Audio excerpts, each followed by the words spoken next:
जय श्री माता जी। परम पूज्य श्री माता जी, आपकी ध्यान और मेडिटेशन की मंच पर आप पधारिए। सारे देव देवियों के साथ आप पधारिए और सारे विश्व को ध्यान का स्थिति,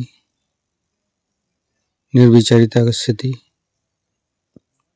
प्रदान करके सहयोग बनाइए। सहयोग प्रदान कीजिए माँ।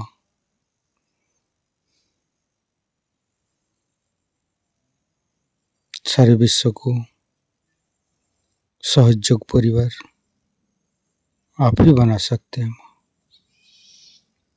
कृपा करके आप सारे देव देवियों के साथ पधारिए और सभी शांत और शुद्ध आत्मा को ध्यान का स्थिति, निर्विचारिता का स्थिति प्रदान करके चैतन्यित कीजिए। परम पूज्य श्री माता जी, आपके श्री चरण कमल पर कोटि कोटि नमन।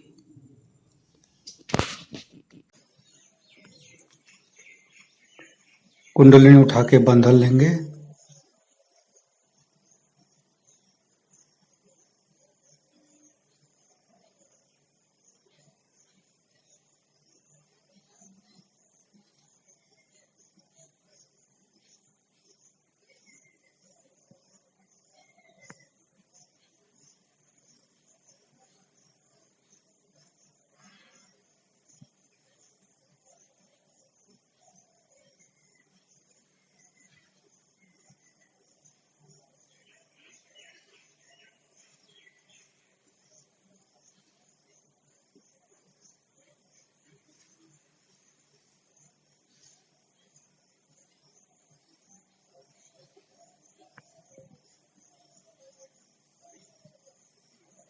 तीनों महामंत्र। ओम तमेव साक्षात् श्री महालक्ष्मी महासरस्वती महाकाली त्रिगुणात्मिका कुंडलिनी साक्षात् श्री आदिशक्ति माता जी श्री निर्मला देवे नमो नमः। ओम तमेव साक्षात् श्री कल्की साक्षात् श्री आदिशक्ति माता जी श्री निर्मला देवे नमो नमः। ओम तमेव साक्षात् श्री कल्की साक्षात् श्री सहस्रार स्वामिनी मोक्ष प्रदायिनी माताजी श्री निर्मला देवे नमो नमः। गणेश मंत्र लेंगे। ओम तमेव साक्षात् श्री गणेश साक्षात् श्री आदिशक्ति माता जी श्री निर्मला देवे नमो नमः। दोनों हाथ श्री माता जी की तरफ। परम पूज्य श्री माता जी को बिंदी को देखते रहेंगे। मन के अंदर अच्छे अच्छे चिंता लेके आएंगे। समस्त गंदा विचार, गंदे सोच श्री माता जी के श्री चरण पर समर्पित करेंगे। मन के अंदर अच्छा चिंता, अच्छे भाव लाएंगे। परम पूज्य श्री माता जी, ये हमारा हृदय तो आप ही का दिया हुआ है, हमारी सांसें आप ही का दिया हुआ है माँ। कृपा करके हमारे हृदय पर आइए और हमें निर्भय बनाइए, हमें साहसी बनाइए। परम पूज्य श्री माता जी, हमारे हृदय को स्वच्छ बनाइए। स्वच्छ हृदय कमलासन पर श्री चरण को स्थापित कीजिए माँ। श्री माता जी, हम अज्ञानी हैं, हमारे अज्ञानता की बस में यदि आपकी शान के खिलाफ कोई भी गलती हुआ हो, कृपा करके आप मुझे क्षमा कर दीजिए माँ।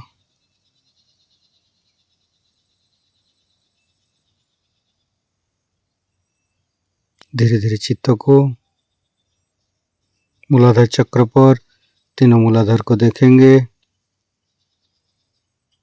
परम पूज्य श्री माता जी, आप ही तो प्रभु गणेश है, हमारे अंदर गणेश शक्ति को आप आशीर्वादित कर दीजिए माँ। परम पूज्य श्री माता जी,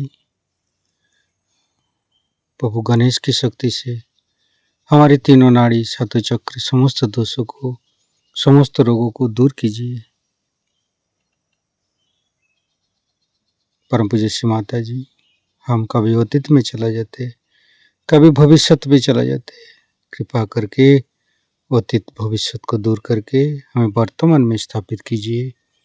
हम वर्तमान में रहना चाहते हैं माँ, कृपा करके आप ही की शक्ति से हम वर्तमान में रह सकते हैं माँ, और आप ही की शक्ति से हमें वर्तमान में रहना संभव है माँ। कृपा करके हमें वर्तमान में रखिए। तीनों मूलाधार को देखेंगे, लेफ्ट मूलाधार, राइट मूलाधार, मध्य माँ। कृपा करके हमारे अंदर अबोधिता और पवित्रता को रक्षा कीजिए। धीरे धीरे चित्तों को तीनों स्वाधिष्ठान, तीनों नाभि, तीनों हृदय, लेफ्ट हृदय, राइट हृदय, मध्य हृदय, फिर विशुद्धि, लेफ्ट विशुद्धि। परम पूज्य श्री माता जी, आपकी परम कृपा में हम संपूर्ण निर्दोष हूँ। श्री माता जी, आप ही ने तो शुद्ध आत्मा हमें प्रदान की है, शुद्ध आत्मा संपूर्ण निर्दोष है माँ। परम पूज्य श्री माता जी, विष्णु माया की शक्ति से हमारे बाएं विशुद्धि चक्र पर समस्त दोषों को दूर कीजिए। धीरे धीरे चित्त को राइट विशुद्धि। परम पूज्य श्री माता जी, हमारी वाणी की माधुर्यता आप ही है, कृपा करके हमारी वाणी में माधुर्य प्रदान कीजिए। हमारी भाषा सुंदर सुंदर बनाइए माँ। श्री माता जी, माँ जसोदा और विट्ठल रुक्मणी समस्त गुणों को हमारे राइट विशुद्धि पर भर दीजिए।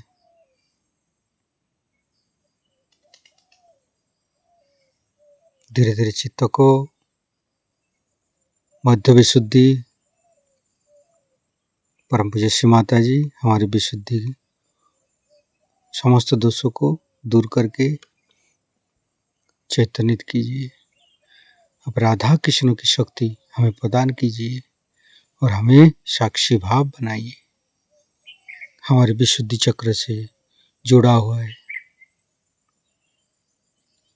नाक, कान, गला, हमारे दांते, हमारी जिह्वा,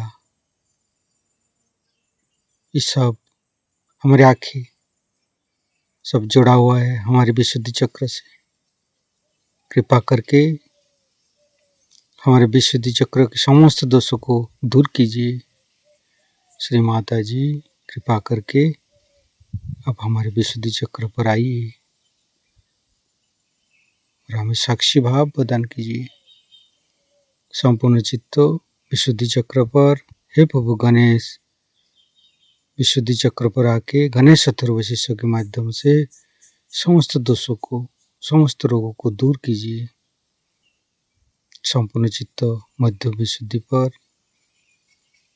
गणेश अथर्व शीर्ष पाठ करेंगे। ओम नमस्ते गणपतये तमेव प्रत्यक्षं तत्त्वमसि तमेव केवलं कर्तासि तमेव केवलं धर्तासि तमेव केवलं हर्तासि तमेव सर्वं खल्विदं ब्रह्मासि तं साक्षादात्मसि नित्यं हरितं वच्मि सत्यं वच्मि अवतं माम् अववक्तारम् अवसोतारम् अवदातारम् अवधातारम् अवानुचानमवशिष्यम्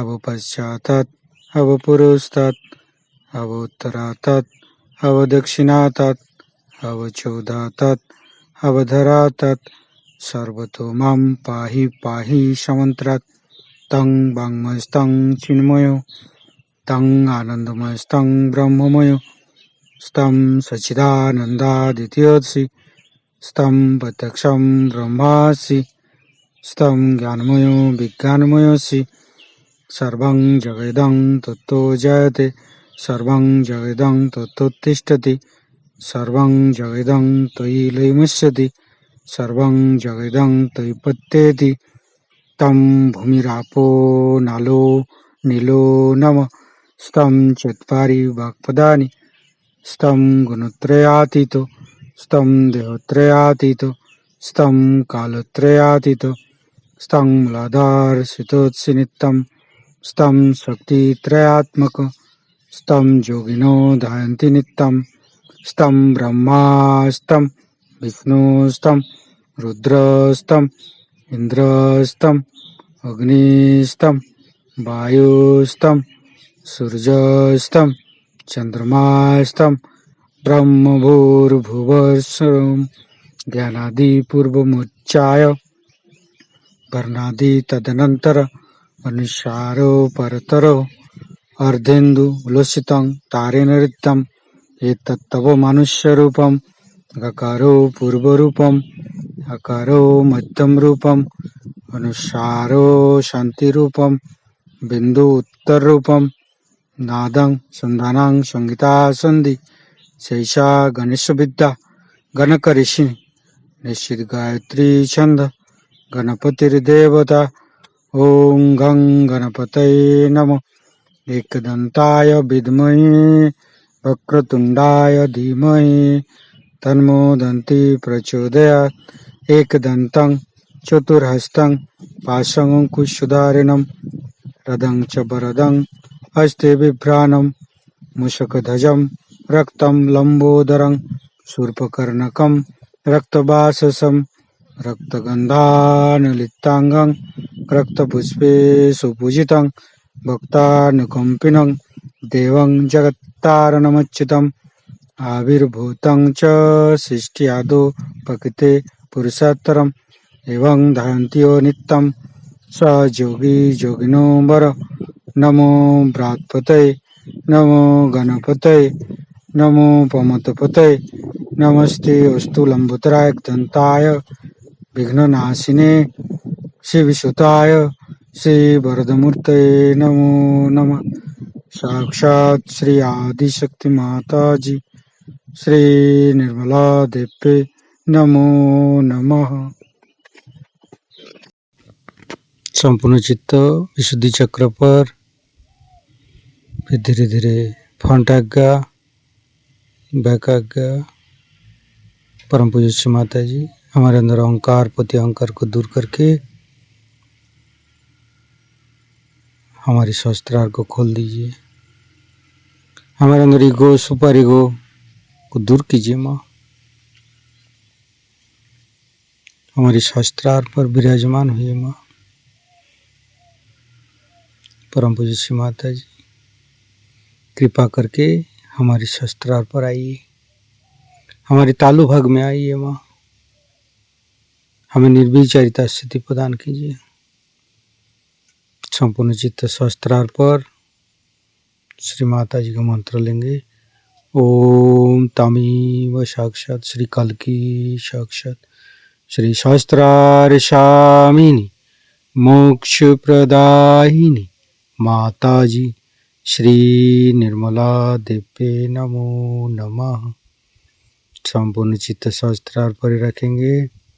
संपूर्ण ध्यान का स्थिति दोनों हाथों पर सहस्त्रार पर चैतन्य का अनुभव करते हुए परम पूज्य श्री माता जी का अमृतवाणी सहस्त्रार से ग्रहण करेंगे।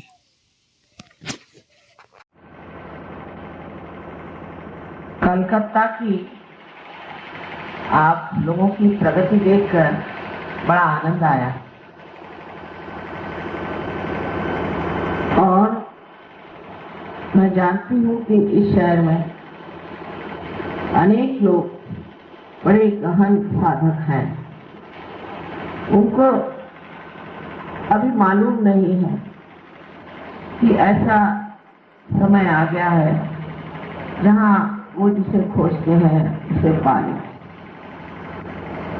आप लोगों को उनके तक पहुंचना चाहिए और ऐसे लोगों की खोज भी रखनी चाहिए जो लोग सत्य को खोज रहे हैं। इसलिए आवश्यक है कि हम अपना विस्तार चारों तरफ करें, लेकिन उसी के साथ हमें अपनी भी शक्ति बढ़ानी चाहिए,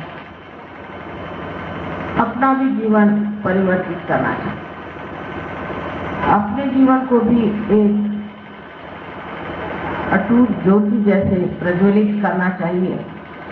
इसे लोग देख करके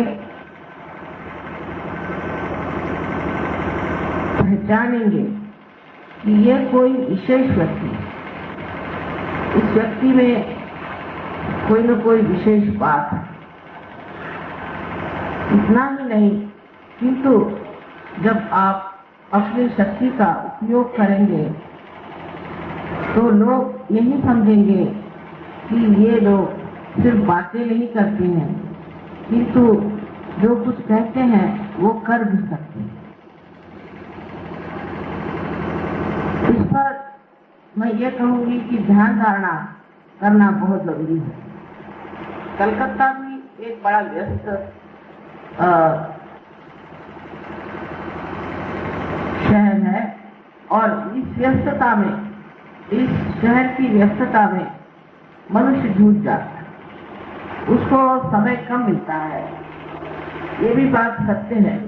किंतु ये जो समय हम अपने हाथ में घड़ी की तरह बांधे हैं, ये समय सिर्फ अपने उत्थान के लिए और अपने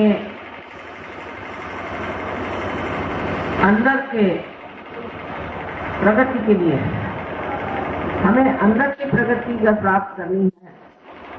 हमें अगर अंदर से अपने को पूरी तरह से जान लेना है तो आवश्यक है कि हम थोड़ा समय इसके लिए अवश्य रोज दें।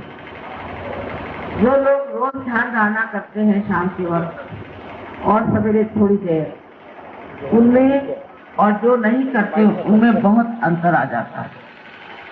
विशेषकर जो लोग बाह्यता बहुत कार्य कर रहे हैं, सहयोग के लिए बहुत मेहनत कर रहे हैं और इधर उधर जाते हैं, लोगों से बातचीत करते हैं, लेक्चर देते हैं, समझाते हैं, उनकी जो रूहानी शक्ति है, जो दैवी शक्ति है, वो धीरे धीरे कम होती जाती है। इसलिए और भी आवश्यक है कि ऐसे लोग ध्यान धारणा आवश्यक है। और ध्यान धारणा करने के लिए कोई विशेष कार्यक्रम नहीं होता है। सोने से पहले आप थोड़ी देर ध्यान कर लें और सवेरे नहाने के बाद थोड़ी देर आप ध्यान कर लें, यही काफी है। लेकिन जब ध्यान होता है तो कैसे पहचाना जाएगा कि आपका ध्यान ठीक हुआ? ध्यान करते वक्त आपको निर्विचारिता पहले स्थापित करनी चाहिए। उस वक्त आपको ये नहीं यन्नेति इस तरह से अपने विचारों को वापस कर देना चाहिए। करते करते 2 श्वास लेने से, पहले श्वास लेने से आप ध्यान में बैठ करके और उसकी गहनता को आप जाने, फिर विचार आना शुरू हो जाए तो उसे फिर कहना कि ये नहीं, या क्षमा शब्द बहुत जरूरी है।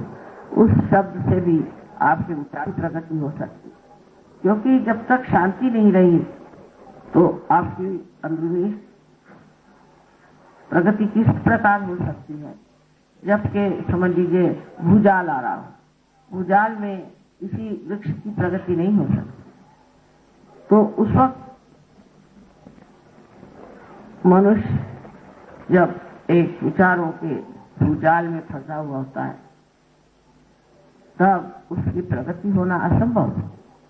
इसलिए आवश्यक है कि वो उस वक्त अपने को शांत करे। उसके लिए भी 1-2 मंत्र हैं, वो आप कह सकते हैं, जिससे आपके अंदर शांति पहले प्रस्थापित हो। धीरे धीरे आपको आश्चर्य होगा कि ये सब प्रयास करने की जरूरत पड़ेगी नहीं। आप हठात एकदम ही निर्विचार हो जाएंगे और निर्विचार हो करके और आप हठात इस चीज को प्राप्त कर लेंगे जिसे हम कहते हैं निर्विचारिता। वैसे भी चलते चलते रास्ते में ही कहीं सहज में ही आप एकदम निर्विचार हो जाएंगे। किसी बड़ी सुंदर सी वस्तु या कलात्मक वस्तु को देखते ही आप एकदम निर्विचार हो जाएंगे। धीरे धीरे ये आदत बढ़ती जाएगी और निर्विचारिता की अवधि जैसे जैसे बढ़ेगी ऐसे ऐसे आपकी अंदरूनी प्रगति होती रहेगी। माने ये कि आप एक दालान में अपने आ गए, लेकिन और दालान में भी आपको जानना है और पहचानना है अपने को। इसलिए आवश्यक है कि आप ध्यान धारणा में गहन उतरे। उसकी पहचान ये है कि जब आप ध्यान धारणा से उठेंगे तो आपका मन नहीं चाहेगा कि उठे, थोड़ी देर आप फिर उसी ध्यान में लगे रहेंगे। आपको ऐसा लगेगा कि अभी बड़ा आनंद आ रहा है, थोड़ी देर बाद उठे। एकदम से आप नहीं उठ सकते। ध्यान धारणा के बाद एकदम अगर आप अपना चित्त किसी और चीज की ओर ले जा सकते हो, जैसे खाना खाना है या सोना है या बाहर जाना है, कोई सी भी चीज, तो समझना चाहिए कि ध्यान नहीं लगा, क्योंकि ध्यान से छूटना जरा सा कठिन काम है। इस तरह से धीरे धीरे आपकी अंदर प्रगति होती रहेगी और जब आप बाह्य में कार्य करेंगे तो आपको बड़ा आश्चर्य होगा कि आपकी शक्ति क्षीण नहीं होती, उल्टे बढ़ती जाती है। अब बहुत बार ऐसा भी देखा गया है, ऐसा देखा गया है कि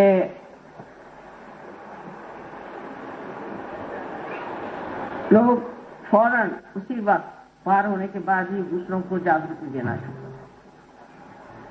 और फिर उनमें कैचेस आ जाते हैं। असल में कैचेस होते नहीं हैं, जैसे कि किसी बैरोमीटर में या किसी यंत्र में आप जान सकते हैं कि यहाँ धुआं निकल रहा है, कि यहाँ प्रकाश हो रहा है, उसी प्रकार आप भी अपने अंदर सब कुछ जान सकते हैं। किंतु अगर आप उससे अगर पीड़ित हो या उसमें तकलीफ हो जाए तो बेहतर है कि आप कुछ दिन के लिए अपनी प्रगति साधने करें और एक तरह का निर्वाज्य स्वभाव आ जाना चाहिए, माने डिटैचमेंट आना चाहिए। फिर आपको पकड़ नहीं आती। आप कितने भी लोगों पे हाथ चलाएं, कितनों को भी जागरूक भी कुछ भी कार्य करें, कितनी भी बीमारियां ठीक करें, आपके अंदर उसका कोई असर नहीं आए। पर ये दशा आए बगैर ही अगर आप लोगों पर हाथ लगाने लगे तो बड़ी मुश्किल हो जाएगी। दूसरी बात यह है कि आप लोग पार हो गए और आपकी एक स्थिति आ गई, आप बहुत ऊंची स्थिति में आ गए। बड़ी कठिनाई से ये बात होती है। तो आपको ऐसे लोग मिलेंगे जो अभी अभी सहयोग में आए हैं। वो समझ लेना चाहिए कि अभी आए हैं और उन पे कोई भी आक्रामक बात नहीं करनी चाहिए। अपने प्रेम से, बड़े जतन से संभाल करके, हो सके तो कुछ खिलाने पिलाने की भी व्यवस्था करिए, इससे वो लोग आपको इतना भयंकर न समझे, क्योंकि साधु संत लोग तो हाथ में डंडा ही लेके बैठते हैं। उस प्रकार नहीं होना चाहिए।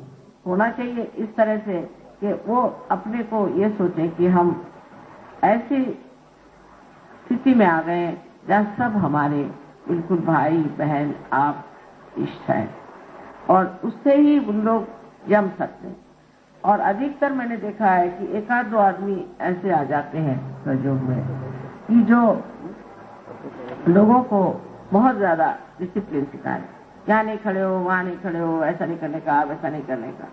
खास सहयोग में डिसिप्लिन कोई नहीं, क्योंकि आपकी आत्मा इतनी प्रकाशवान है कि उसके प्रकाश में धीरे धीरे आप स्वयं ही अपने को देखते हैं कि मुझ में ये बड़ा ईगो था और मैं इस तरह से करता था, मेरे में ये गलतियां थी, ये था, और धीरे धीरे आप अपने ऊपर हंसने लग जाते हैं। आप सोचते हैं कि अरे कितना पागल था मैं, क्या ये इतना बड़ा यहाँ आनंद का सागर पड़ा था, इसको छोड़ के मैं कहाँ फंसा हुआ।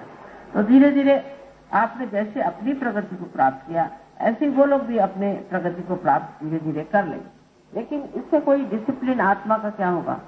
जब प्रकाश ही आ गया तो आप जानते हैं कि प्रकाश में किस तरह से चलना चाहिए, किस तरह से रहना चाहिए, किस तरह से समझना चाहिए।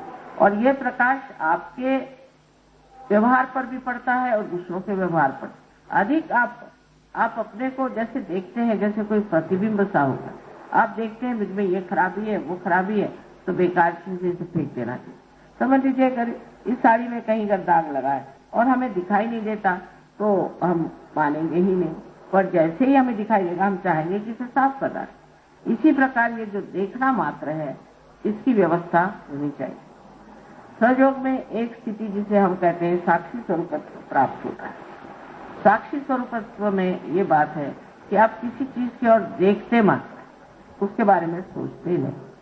कोई भी आपके अंदर उसकी रिएक्शन, प्रतिक्रिया नहीं आने चाहिए। जैसे कि अब हम आए यहाँ, हमने देखा बड़ा सुंदर सब सजावट है, बड़ी सजावट है, अब इसे देखते मात्र रह गए।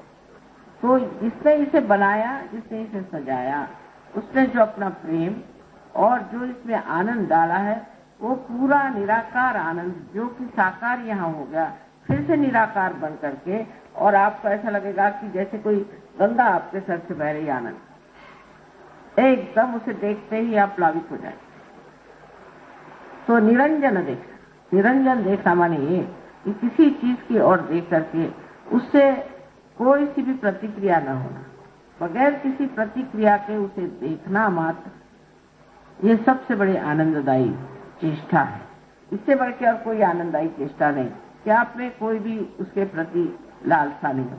अच्छा, जैसे समझ लीजिए अब एक यहाँ कारपेट बिछा है, बहुत अच्छा बिछा है, और हमारे इसके प्रति एक हम कोई क्रिया करें, तो हम ये सोच सकते हैं कि भाई ये अगर मेरा है तो चिंता हो जाए कि कहीं जल न जाए, ये न हो, वो न हो। अच्छा, मेरा नहीं नसीब, क्योंकि उससे आज ही तो आपकी परेशानी दूर हो जाएगी कि मेरा तो है नहीं, जिसका होगा वो देखे। अच्छा, अब अगर दूसरे का है तो उसको देखने पर भी आपको लगेगा कि कितने का होगा, कितने का खरीद होगा, इनके पास कहाँ से इतना पैसा आया, ये हुआ वो हुआ, ऐसी बातें भी आ सकती। और उससे आगे ऐसी भी बातें आ सकती कि अगर मैं लेना चाहूँ तो कहाँ से लूंगा, तो विचार ही आते रहेंगे। तो विचार पहाड़ के जैसे बीच में आ जाए तो इसका जो आनंद था, जिसने बनाया उसका आनंद तो आपको मिला ही। इसलिए निर्विचारिता में आने पे, जैसे कि कोई सरोवर एकदम शांत, उसमें एक भी लहर न हो, कोई लहर न हो, कोई तरंग न हो, ऐसे शांत अपना मन हो जाए, और उस शांत मन में, उस सरोवर में जितना उसके चारों तरफ बना हुआ निसर्ग, सुंदर निसर्ग है, जो कुछ भी सुंदरता है वो सारी उसमें पूरी की तरह पूरी की पूरी झांके, उसमें पूरी की पूरी प्रतिबिंबित हो और दिखाई दे, ऐसा ही आपका मन हो जाए। और जैसे ये आपका मन हो जाए, आप आश्चर्य हो जाए, आपको लगेगा कि मैंने कभी ये देखा ही नहीं, हर वस्तु में इतना आनंद है, मैंने कभी देखा ही नहीं, किसी मनुष्य में इतना आनंद है, ये मैंने कभी देखा ही नहीं और जाना ही नहीं। कलकत्ते की बात है, जब मैं अमेरिका जा रही थी पहली मर्तबा, तो हम एक होटल में ठहरे थे। वहां पर एक महाशय आए मुझसे मिलने और वो मेरे पैर पे गिर पड़े। उनके अंदर एकदम जागृति हो गई और बहुत जोरों में जाग। तो जो लोग हमारे साथ आए थे दूसरे कमरे में थे, वो सब दौड़े दौड़े चले आए। मैंने कहा क्या हुआ? अरे पता नहीं, इतने जोर की चैतन्य की लहरियां आई कि हमने कहा पता नहीं माँ के कमरे में क्या हो रहा है। और कुछ नहीं, एक बड़ा महानुभाव ही कहना चाहिए, एक बड़ा परमात्मा को खोजने वाला साधक मेरे चरणों में था और कोई बात नहीं थी। पर उसके जो कुछ भी क्रिया हुई अंदर में, जो कुछ भी उसके साथ घटित हुआ, वो इन सब को एकदम हलचल सी लगी। इतने चैतन्य की लहरियां क्यों आई, जैसे कोई पूजा हो रही। तो ये मानस पूजा ही थी। तो वो लोग आए, आते साथ उन्होंने देखा, बड़े खुश हुए, सबको गले से लगा लिया। उस आदमी को जानते नहीं, उसका नाम जानते नहीं, वो कौन है, कौन से गांव से आया है, इसलिए आया, किसको जानते, एकदम गले से लगा लिया। सब बड़े तो आह्लादित हो गए, माने जैसे कि इतने ही गुलाब के फूलों की वर्षा इन पे हो गई। और मैं देखती रह गई। तो ये भी नहीं पूछा तुम कौन हो, क्या हो, कैसे आ गए। इस प्रकार आपकी स्थिति हो जाएगी कि आप जब दूसरे सहयोगियों से मिलेंगे तो आपको बड़ा एक ऐसा अनुभव होगा जैसा कि कोई मैं मुझसे ही मिल रहा। इस पर एक नामदेव की बात बताऊंगी आपको। नामदेव एक कवि थे और एक बड़े भारी साधक, और कहना चाहिए कि आत्म साक्षात्कार में बहुत ऊंचे उठे हुए एक संत थे। उन्होंने वो एक दर्जी थे और एक दूसरे संत थे, उनका नाम था गोरा कुमार, जो कि कुमार का काम करते। तो ये एक दर्जी थे, वो कुमार थे। तो ये मिलने गए कुमार।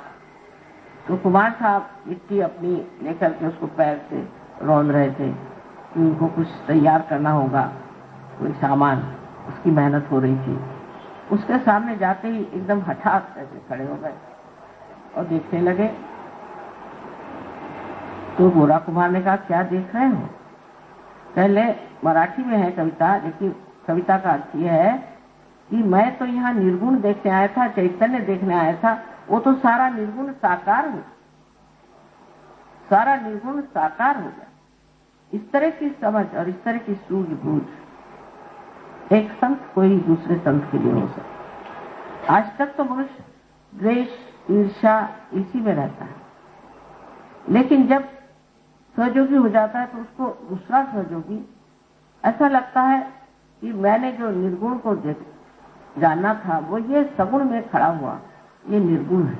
कितनी ऊंची पदवी उन्होंने गोरा कुमार को दी और वो पहली मर्तबा उनको मिले थे। इस प्रकार आपसी प्रेम जो है ये बड़ा सूक्ष्म, बड़ा गहन और बड़ा आनंददायी हो जाता है। कहीं कोई सहयोगी मिल जाए तो दिल बाग बाग हो जाता है, वाह ये तो सहयोगी है। इसी प्रकार एक और किस्सा है जहाँ की एक सहयोगिनी थी और वो कहीं पर गई थी बहुत दूर सिसिली में, और वो असल में रहने वाली थी स्विट्जरलैंड की, और वहाँ दूसरी सहयोगिनी गई थी एक इटली की। वहाँ बैठे बैठे उनमें एक आकर्षण सा हो गया, तो वो दूसरी उठ के आई। तो उसने कहा कि क्या आप आत्म साक्षात्कारी हैं? एकदम से पूछा, कोई किसी से पूछता नहीं। तो उसने कहा कि हाँ। क्या आपको श्री माता जी ने आत्म साक्षात्कार दिया? कहने हाँ, और मुझे भी। और दोनों खूब गले मिले और खूब रोना हुआ आपस में, और कहने देखो मैंने कितनी दूर से तुम पहचाना। कहने मैंने भी तुम्हें पहचाना था। कहने कैसे पहचाना? कहने पता नहीं क्या अंदर से ही एकदम लगा कि तुम आत्म साक्षात्कारी हो और तुम सहयोगिनी हो, और मैं एकदम से तुम्हारे और देख रही थी और तुम खुद ही उठ के चली आई, और इस तरह से। और फिर उन दोनों को कुछ समस्या थी क्योंकि दोनों अकेली उस जगह में थी, वो सारी समस्याएं छूट हो। इसलिए ये जान लेना चाहिए कि हम एक बड़े ही सूक्ष्म और बड़े मजबूत धागे से बंधे हुए लोग हैं, और आपसी प्रेम इससे बढ़ के और आनंद की कोई चीज है नहीं। अब बहुत से लोगों में ये भी बात होती है कि मेरा लड़का, मेरी बहन, मेरा भाई, मेरा घर, ये जो ममत्व है ये भी काटता है। इस ममत्व को बिल्कुल ही कम कर देना, बिल्कुल कम कर देना, धीरे धीरे इसको कम करना चाहिए। तो आपको आश्चर्य होगा कि इसके छूटते ही आप में बहुत ही ज्यादा आनंद आ जाए। ये भावना ही टूट जाएगी कि मेरा कोई है। मेरे की भावना जो है ये अपने को आत्मा से दूर करता है। इस प्रकार मैं बताऊं, जैसे कि मैं कहूँ ये मेरी आंख, ये मेरा हाथ, ये मेरे पैर, ये मेरा है, पर मैं कौन? मैं तो आत्मा हूं और मैं का तो कुछ है ही नहीं। मैं जो है वो अपना अलग खड़ा हुआ है। ऐसा तो हम नहीं कहते कि ये मेरा आत्मा है। तो ऐसा जब कोई कहे कि मेरा आत्मा है तो समझ लेना चाहिए कि वो सहयोगी नहीं। आत्मा अपनी जगह अकेला अछूता खड़ा हुआ है। इसका मेरा कोई नहीं है। इसका तो सिर्फ परमेश्वर से ही रिश्ता है और आपसे भी जो रिश्ता है वो भी इस तरह से, जैसे कि एक पेड़ के अंदर बहती हुई उसके अंदर बहता हुआ रस, पेड़ के अंदर बहता हुआ रस हर जगह जाता है, हर जगह उस रस से प्लावित करता है। पत्तियों को देगा, पेड़ को देगा और ऊपर जाकर के फिर उसकी जो शाखाएं हैं उन्हें देगा। उसके बाद वो फूलों को भी और फलों को भी रस देकर वापस लौटाता है। सबको रस देता है, लेकिन किसी में चिपकता नहीं। जहां वो कहीं चिपक जाए, समझ लीजिए कि उसको ऐसी इच्छा हो कि चलो ये फूल बहुत अच्छा है और ये मेरा है, इसमें मैं चिपक जाऊं, वहीं का रह गया तो वो पेड़ तो मर ही जाएगा और वो फूल भी मर जाएगा। ये प्रेम की हत्या है और इसलिए मेरेपन से एकदम छुट्टी लेनी चाहिए। जैसे ये छुट्टी आपको मिलेगी, आप बड़ा आश्चर्य में हो जाएंगे कि आप जो एक बिंदु मात्र थे, एक बूंद मात्र थे, वो सागर हो गए। क्योंकि ये आपकी परिधि है, ये आपको बांध देती है, ये आपकी मर्यादाएं हैं। ये सारी टूट करके आप अमर्याद हो जाते हैं और इसी अमर्यादिता में जो आनंद है, क्योंकि फिर आप समुद्र के साथ उठते हैं और गिरते हैं और डोलते हैं, मजे में रहते हैं। फिर आपको ये फिक्र नहीं कि आगे क्या होगा, पीछे क्या होगा, हो गया। यही रहता है कि इस वक्त तो मजे में है और वही वक्त सबसे बड़ा है। इसी तरह से मनुष्य वर्तमान में आ सकता है। मैं का छूटना बहुत जरूरी है, मेरा छूटना बहुत जरूरी है, इस ममत्व को छोड़ना बहुत जरूरी है। और जब ये ममत्व छूट जाता है तब एक बड़ा आंदोलन आपके अंदर हो जाता है और उस आंदोलन से ही आप अत्यंत शक्तिशाली हो जाते हैं, अत्यंत शक्तिशाली हो जाते हैं। और वही शक्ति जो है कार्यान्वित होती है और वही सामूहिकता में एक बड़ा भारी कार्य करने वाली।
सुघर मधुर पुनि बंसी बजाई, सुघर मधुर पुनि बंसी बजाई, सुघर मधुर पुनि बंसी बजाई।